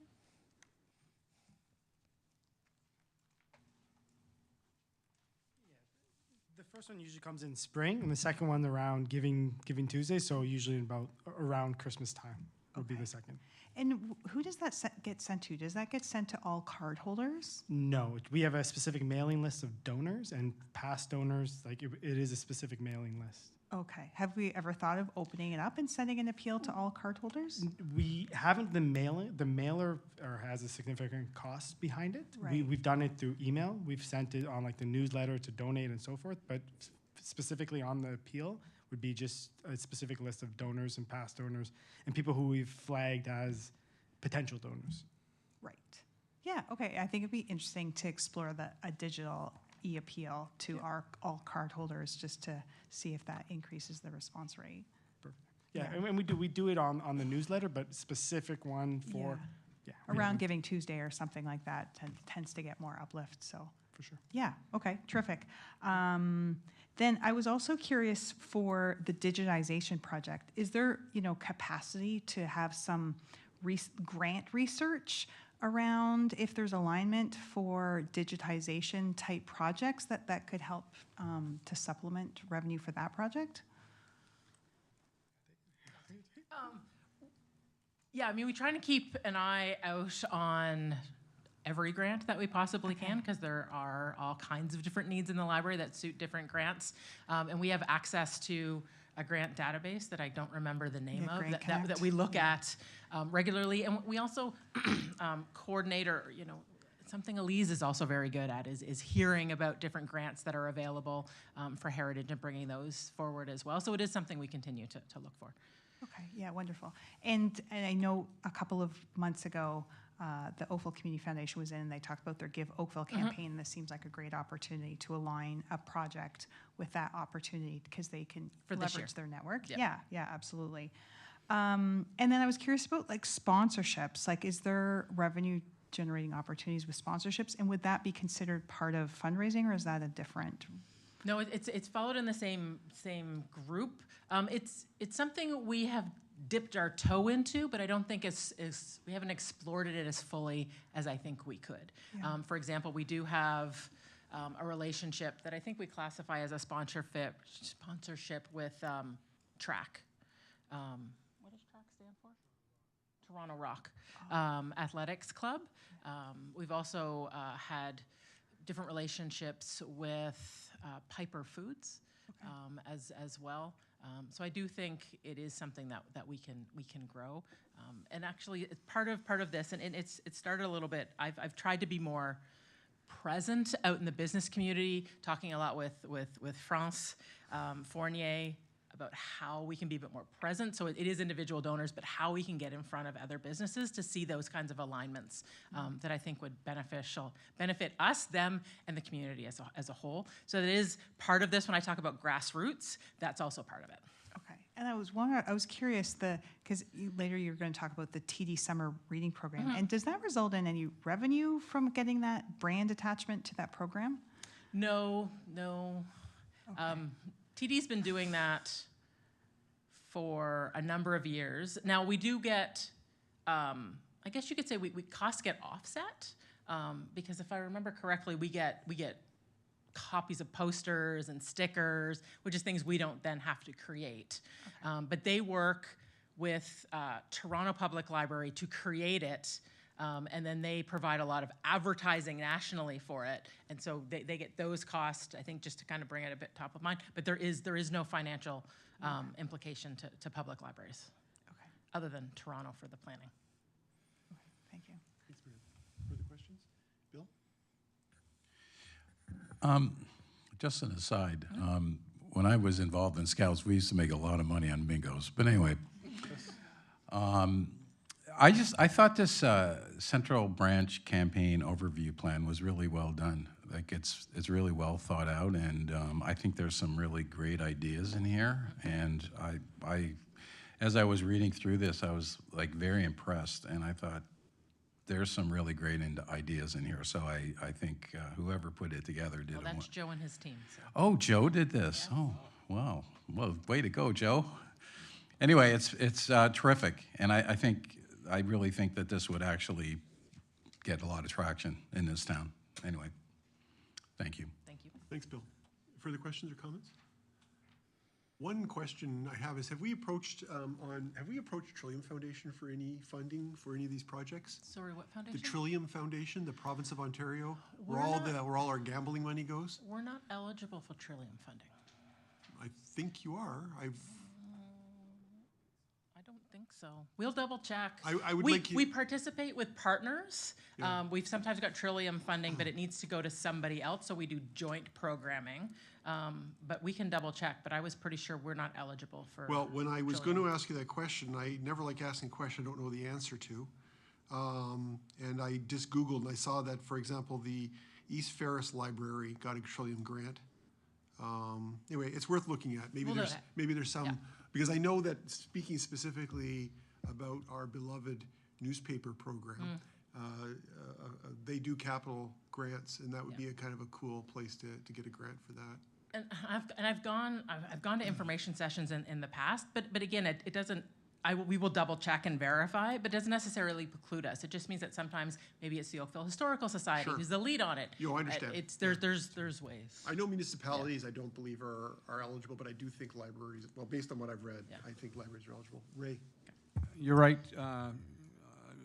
The town cannot get Trillium grants. Now, what usually can happen is third party, going back in my years' experience on this, is that it's usually a friends of the library can apply for a Trillium and go through that process. So yeah, as long as there's a lead that you're not directly getting, the finances. So with Trillium, I have concerns about Trillium because they give you money and it's usually, I think it's a 3-year, you can get a 3-year. After that, you're gone, you're stuck. And so you got to be careful with Trillium because all of a sudden you set up an infrastructure based on the 3 years funding and all of a sudden the funding is gone and then now what do you do now? Right. So anyways. Yeah, Trillium doesn't do operating, they only do really capital. That's so correct. I'm thinking more of the capital related to the digitization project. Yep. Yes, thank you. And I bet you if libraries aren't eligible directly, but through a third party, I bet you one of the historical associations would be interested. So in partnering, because I know that there are many groups in town that have the same deeply held beliefs about this project as your board does. So, okay. Further comments or questions? Not seeing any, so we are going to move to receive this report for feedback. Can I get a motion, please? Andrew and Ray, thank you. All in favor? That's carried. Okay, moving right along. We're moving to the CEO update, our favorite report of every meeting. The entertainment, the meat and the sandwich, the crescendo, okay. And I have an exciting announcement in here. Oh, very cool. It's just not at the front. Okay. So just some project updates. 16 Mile, no updates, which is great news because all the updates to date were about delays on various different pieces.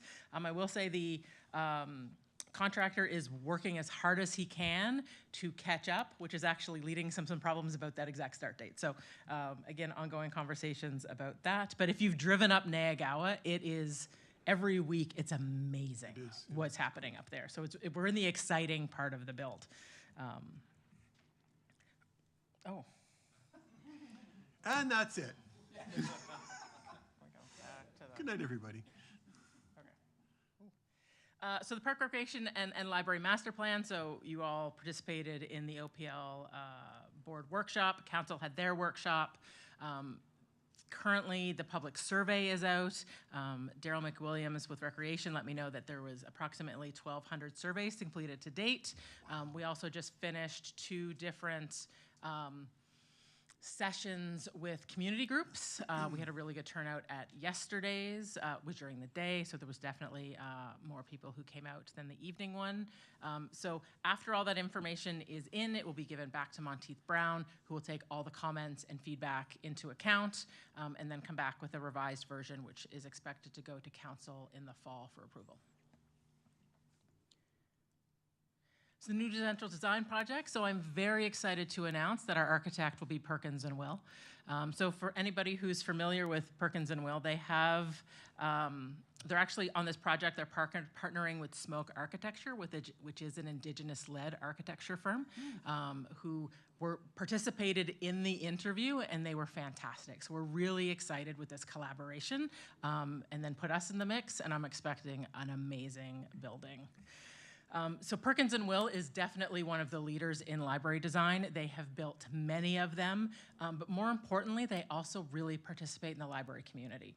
They sit on library committees, they participate in the Ontario Library Association, and almost every public library they've ever built has won multiple awards.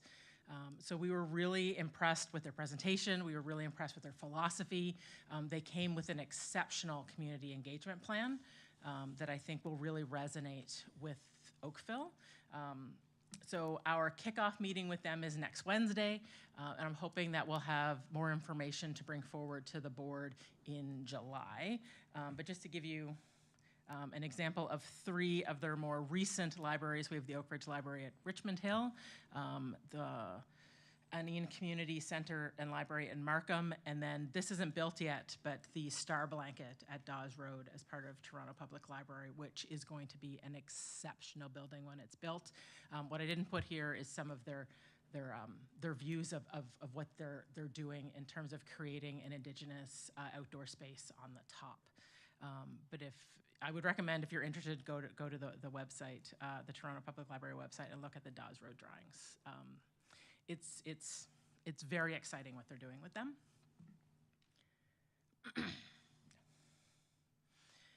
The newspaper digitization project, when last we spoke, we were ready to issue the RFP. I have put a pause on that because there are ongoing legal questions that we are working through. We do have an agreement from 1994 from Metroland. It is about 5 sentences and speaks to the ability of the library to digitize. However, copyright has since changed hands, and there's different philosophies. And because the agreement is significantly vague, there are some concerns about what we actually have the ability to do and not do. So rather than start the project and maybe end up with digitized that we cannot actually display to the public, we want to make sure we have all our ducks in a row. So we are currently talking with other libraries. Burlington and Hamilton have been in negotiations with Torstar for over a year about similar pieces. We are talking with David Huckworth at the town in legal, just trying to get an understanding. And then once we get a better sense of the environment as a whole and where we are, we're going to set up meetings with Torstar. And hopefully things will go really smoothly. But we just need to make sure that we clearly understand where our rights sit, where their rights sit, and how we want to move forward. So we will provide more updates as they come. Is there anticipation that there'll be a cost involved? I don't know to date what that is. But you expect that that's going to be? I don't know. And there's been, so there's unresolved negotiations with other libraries? Correct. Nothing with our exact situation. Okay. And so that's playing into it a little bit. I know Joe was talking with Burlington, just because, again, they've been talking more about modern and current newspapers and their new, because Burlington just launched a brand new heritage system. What it means for them. We have yet to talk to Hamilton, which may be a bit more similar to us given their ties to their local history as well. So we're just in the information gathering phase, but I just felt it was best before we go out to RFP that we have a better understanding of the landscape and have clarity around what actually we have the right to do. Oh, Ray? Were we approached by Torstar with respect to this? How did this all come about? Or is just us worried that we might be infringing on some kind of contractual agreements? They started, how did that happen? Yeah. Come on down. I would just be careful about how, because there's potential. Well, I mean, if you're going to talk about anything that involves legal advice or anything, we would have to go on camera. Yeah, so we would have to go on camera. So I'll relinquish. We'll just leave it as that for now. Okay. Yeah, we don't need to go on camera because it's not on the agenda for tonight. No. Can we get a more fulsome report, though, at the next meeting with some detail? Yeah. Because I will say that Torstar's been sending out emails to all public libraries that have copyright relations. A lot of us have our local newspapers in databases, and so they've been sending out, these are the new rules. And that's prompted a lot of these conversations. Yeah, it's probably And the new expectation. like SOCAN with music. It's the same, Okay, thank you. Can we, when you do present that report, can you give us a copy? Can you include a copy of the original loose agreement with Metroland? Yes. Okay, Yep. thank you. Yeah. Okay, sorry, continue. I like how you did that. One really good piece of news, Yeah, and then one not so good. Is that the way it's going to go? We're just bookending. It's definitely not. I think it's overcomable. It's just the timing of it. It's just going to take some time. When you're dealing with materials that are as precarious as this, it every day worries me that. No, and I that's why Ray and I in particular went to bat at the council to really try to get this thing pushed forward because we were concerned about the viability of the materials. Well, that could be a question. Is the board comfortable with us moving forward with the digitization of them, knowing that we're still unsure about our ability to, Well, what's the worst case scenario? that we can't display them publicly? Any of them? Andrew? Solution, please? Hi. Two questions. One, is there anything that's out of the copyright period already? Anything really old? And that could be started with, perhaps. I don't. It's 100 years, so nothing yet. Another could we find that 15, 20 years, maybe. Yeah. Okay, thanks. Secondly, what our current rights as they stand are that individuals can come in and look at the paper copies? No. No. So what rights do we have already? They were the physical copies were gifted to us. By Metroland. By Metroland. Right. With what parameters? With the right to digitize them. Oh. However, legal has concerns about how the agreement is. Okay. Okay. No, that's fine. So the rest of my question is moot then. As it stands, we've retained them, but no one's allowed to look at them. Correct. Okay. Thanks. Can you assess the risk as to delay at this point? The risk, to the papers? Yeah. You know what, if we can't get a good sense about how it's going to move forward in the next month or so, I'll come with a recommendation. We've just started to have that just came to our attention probably 3 weeks ago, so it's still unfolding rapidly. So so then as a direction, can you please bring a fulsome report back for the next board meeting and include a copy of the Metroland agreement? If you feel it's worthy, and it may be based on some of the questions that are going to come up, maybe David Huckworth could participate in the meeting as well to answer questions. And then at that point, we can make a decision whether we feel comfortable moving forward with digitization if it's not yet resolved at that point. Yes. And then everybody consider your Toronto Star subscriptions. Send them a note. Sorry, go ahead. So next, just a reminder that there on June 27th, we're having former Chief Stacey Laforme at Glen Abbey branch to do a reading from his new book, Love, Life, Loss, and a Little Bit of Hope. So love to see you there. Also, we're just wrapping up our seed library. It's been very successful again this year. We distributed over 18,000 seeds system-wide. And we are hoping to continue to promote the gathering of those seeds and returning into it to ensure that it actually is a seed library where things continue to come back. So we will be running programs on how to harvest those seeds and return them for that they are viable for reuse next year. As we talked about, TD Summer Reading kicks off this weekend. So there are multiple events happening. This year, it's the Out of This World Party. A reminder that summer reading is not only for children. We also run it for teens and adults. Download our Beanstack app, and as you read, your name will get drawn for prizes throughout the summer. Oh, that one got cut off. So previously, we've had summer students through the federal government program. We've called them summer reading coordinators. We've tweaked that to more modernize it and meet the needs that we're seeing currently in the community, and we've rebranded them the OPL ambassadors.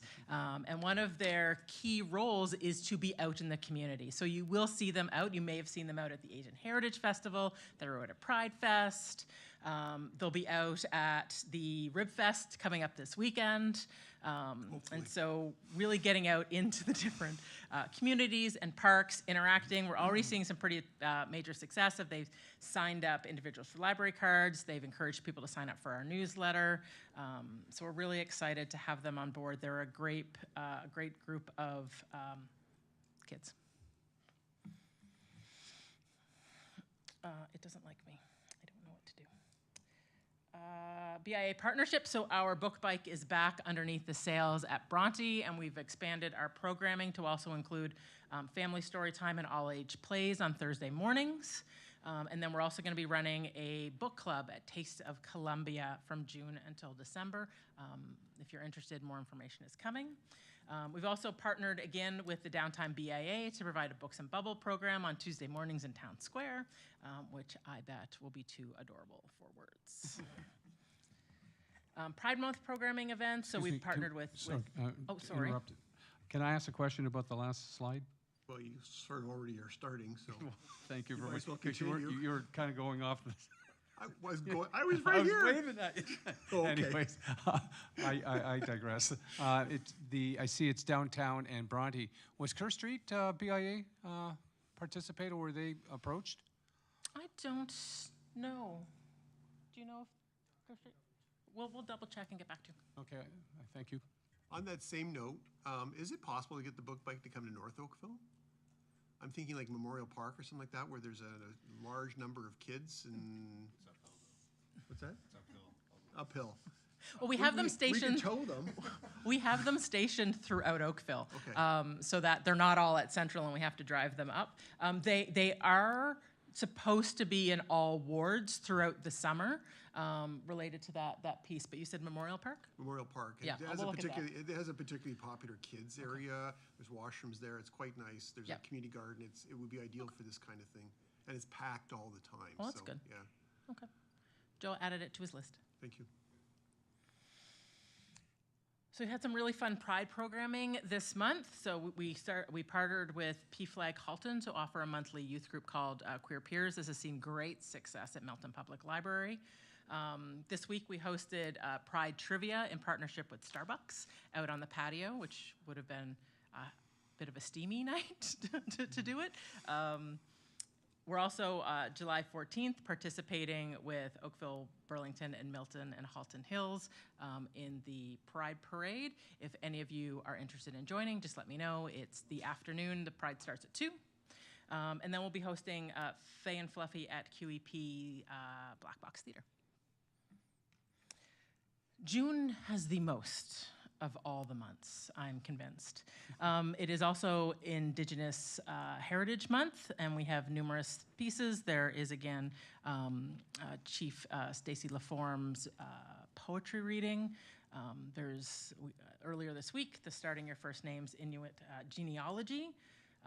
And then what's not on here is the Dubwaywen historical display that's traveling around to the different branches, and we're seeing really great feedback related to that. If you haven't seen it, you should definitely check it out. I'm not sure exactly where it is. Every week it's at a new branch, but if you go to Chief Laforme or former Chief Laforme's event, it will be there at Glen Abbey for that event. June is also Seniors Month. It's also Bike Month, and we did, I feel like I should put that in here. It's not in here, but we did participate with the town on a number of bike programs as well. So Seniors Programming Month, we have all kinds of different events, recycled book art, liquid therapy, tea for health and wellness, as well as continuing to partner with the Alzheimer's Society. And again, Tech Help is a recurring program that's always available for seniors as they need them. So happy to take questions. Only a few things there. Oh, yeah. Yeah. Just a couple things. We like to stay busy. Yeah, clearly. Questions? I'm not seeing any. Yeah, that was a great report. Thank you. Can I get a motion to receive the report, please? Thank you, Meredith, and seconded by? Who hasn't moved anything yet or seconded anything? I think everybody's been fairly distributed. We'll do Andrew. How about Andrew? You want to second that? Great, thank you. Andrew seconded. If last chance for comments or questions, all in favor? That's carried. Thank you. Okay, we already dealt with our confidential discussion item 8.1, so it's time for new business. Does anybody have any new business to bring before the board today? I just have a couple quick things, just a couple announcements. Ribfest, as was mentioned earlier, is on, starts tomorrow, rain or shine, apparently. So bring your slickers. But it's already set up there at Sheridan College. It goes from tomorrow through to Sunday at 6 p.m. All net proceeds go to local charities, and I've been very fortunate to have the opportunity to volunteer there again this year as their communications director. So I've been doing all the myself and my team have been doing all the social media. So really looking forward to seeing everybody come out and enjoy some ribs and visit our ambassadors at the maybe very wet ambassadors, but ambassadors nonetheless. There you go.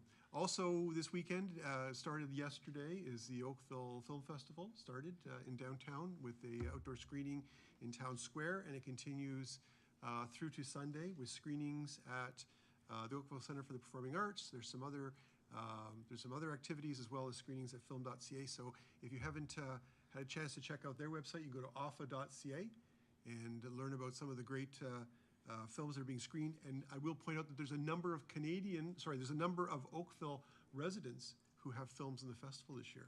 So you might want to check that out. It's going to be a great event. And those are my announcements under new business. Anybody else have anything else to share today? Seeing none, let's move on. The date and time of next meeting is? July, I have 17th and my 18th. July 18th.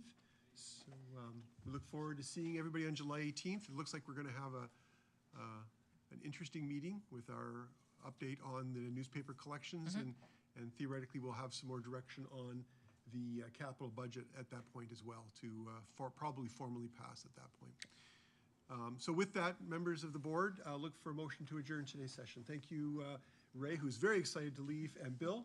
All in favor? That's carried. Ray's hand was just like shot up right away. This meeting is adjourned. Thanks everybody for your time and attention. Yeah, 2 members of the